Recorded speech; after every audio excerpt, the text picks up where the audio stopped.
So let's create the model. So the imports, the imports, what these imports are.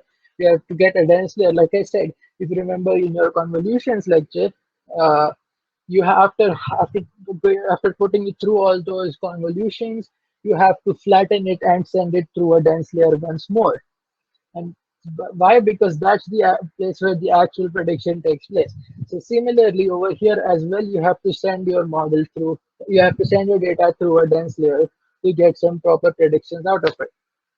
So you basically know what all this is. So we have selected our model to be a sequential model, which means that the layers in this will come one after the other. That's what sequential model means. And do keep in mind, a lot of people call RNN as a sequential model. It's not exactly a sequential model, rather it's a sequence model. Sequential and sequence are two different words with different meaning.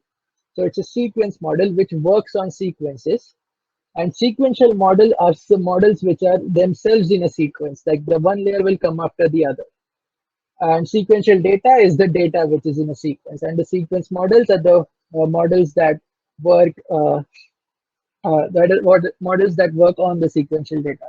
Does LSTM come under RNN? That's a very good question.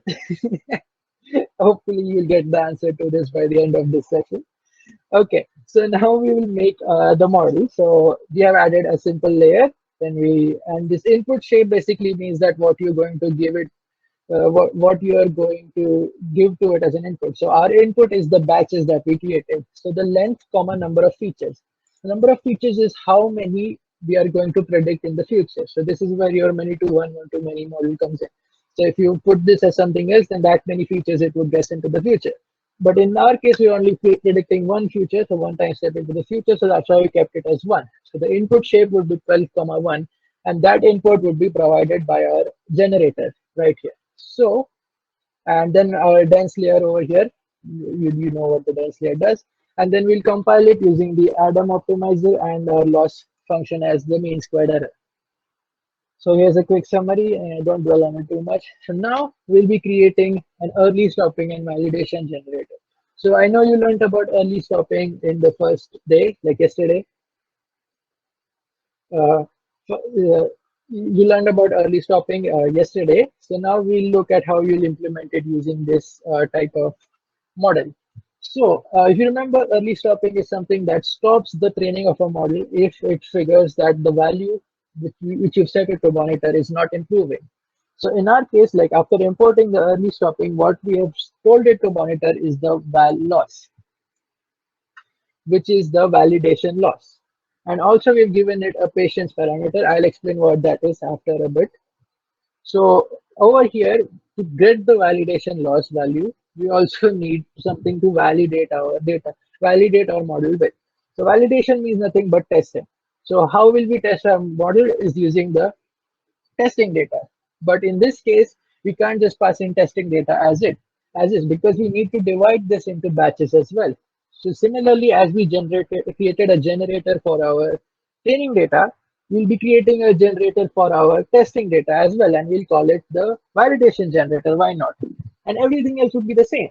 The length would be the same, batch size would be the same. It's literally the same code which we used for the training generator. Only difference is that both of our sequence, testing training sequence as well as the prediction labels are both in the same sequence, that is the scaled test sequence. So that's why we're passing that twice, and we set it to be the validation generator.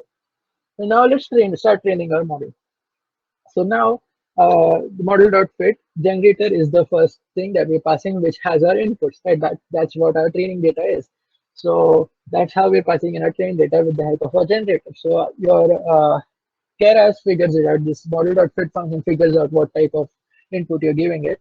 So if it's a generator, it will know what to do. So we give it generator, then because we're using early stopping, we can use a rather higher amounts of epochs. So I've given it 20, and then the validation data will be the validation generator we have given it, and the callbacks would be the early stopping callback that we've given. So now you can see that the early stopping callback is actually doing work. So let's see what's happening here. So in the first epoch, you can see the validation loss. So the reason we got the validation loss is because we provided it with the validation data, right? we didn't give it validation loss, we won't have validation loss, and therefore we wouldn't use early stopping because we use our early stopping to monitor validation loss. So I'll explain to you what the patience one means as well. I think this has been covered, but just in case. And also, I think we're going to finish this early, so that's why I'm trying to fill time here. So, okay. So epoch one, so you can see at epoch three, it kind of picked up like at a very low value, which is like 6.5 to 10 raised to minus 4, which is lower than this, by the way. Though this looks like a bigger number, it's actually smaller. So early stopping was like, okay, I see that this value has gone down to a very low value. So now let's check if the next epoch is lower or not. So the next epoch turned out to be higher than this value. So early stopping was like, okay, this doesn't seem like it's going to get any better. But we have told this guy like patience, okay, have patience, don't shut it down straight away. And the patience value we've given it is 2. So what that 2 means is that it will wait for 2 more epochs after understanding that the validation loss is not improving or whatever value it's monitoring. For understanding that it's not improving, it will wait for 2 more epochs before actually shutting down the training, and that's what has happened here. It's checked this, it's like 0.022, and the next is 8 into 10 raised to power minus 4, which is again bigger than the previous validation loss value we got. So the early stop says like, I have had it, I can't let this go on for any longer, and stops the training, and therefore it feels like our model is fit to be used just in 5 epochs, which I feel like is a bit less, but hey, let's see. So then we can plot our losses versus the number of epochs. So it's a very janky graph, and that's usually what happens during RNN. The graphs of this validation, graphs of this loss versus epochs are very, have a lot of, you can say, bounces in them, a lot of spikes in them. But yes, that's why I feel like I should have trained this for a little bit more, but it's okay. Then we'll evaluate. So now how do we evaluate, right? So our model is only predicting one value into the future. So how do we evaluate this? So let's go back to our PPT and try to look at what we're going to be doing. So this is called forecasting, okay? The way we evaluate that is the way we want. So how will we evaluate in the first place is that we'll be comparing the predictions with our testing set, right? Okay, there's a question. Oh, okay. Okay, I won't be answering that. If anyone else can, that would be good. Okay. So, forecasting and RRN. Yeah.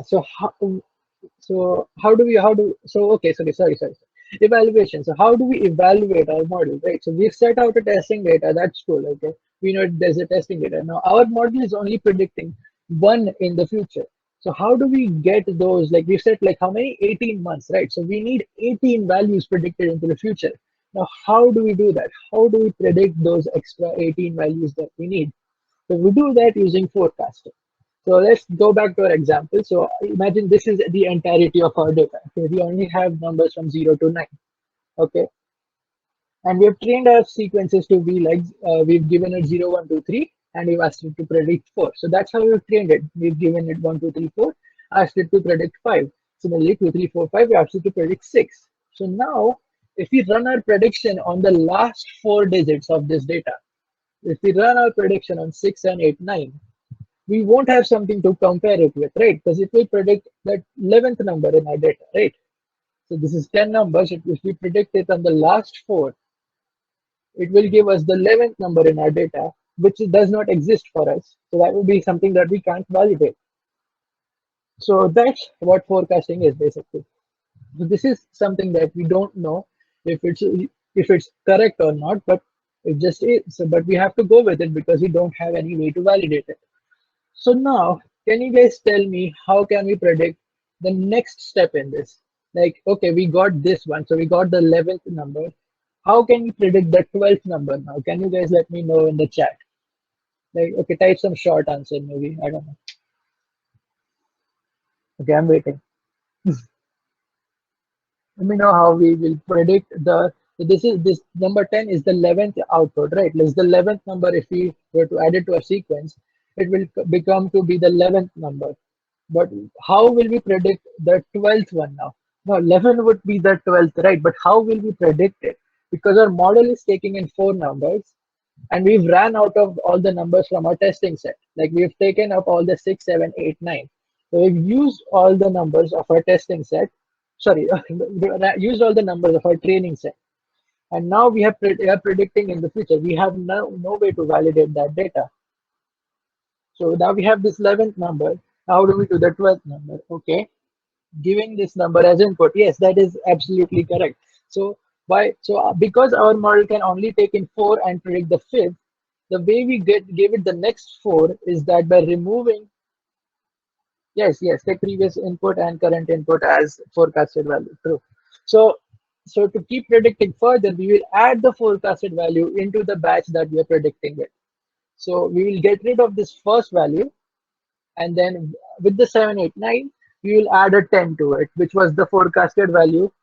Use train data. Okay, I don't understand that, but okay, we'll talk about it maybe if you want to. Okay, 7, 8, 9. Then we'll add the forecasted prediction into that batch, and then we'll give this to our model and ask it to predict on that. And we keep doing that. So for example, in this, if we want four, the next four numbers. So this is how we will do it. So this was the end of our training data, right? This, okay, let me just use the point. Yeah. This was the end of our training data. So we got this forecasted prediction. We packed it into our training data along with our training data, and then we did it.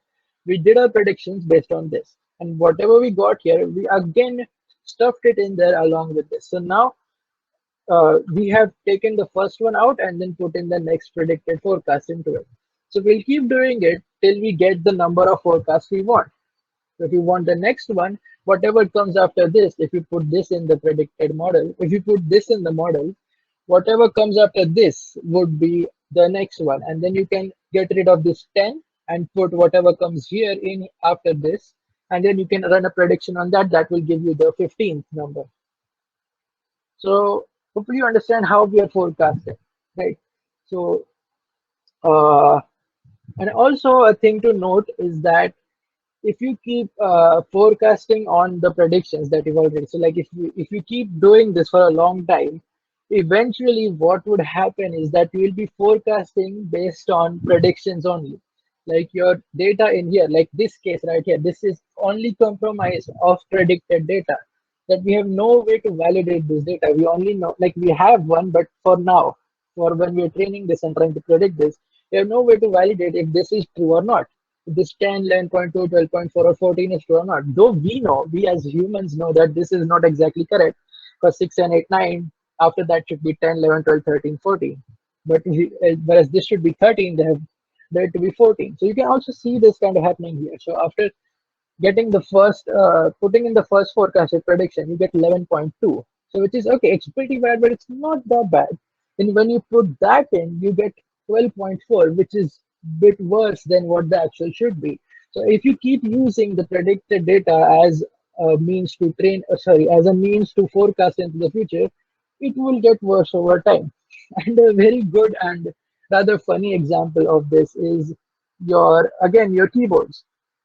uh, so if you look at your keyboard, which you are using on your smartphones and stuff, uh, if you open something, if you open a chat and you type something, let's say you start with G, and if you keep pressing the predicted thing that it's giving, like, so for me, uh, if you keep tapping on the predicted thing that it's giving, it actually turns to be gibberish after a while. So for me, so now I just did a little bit.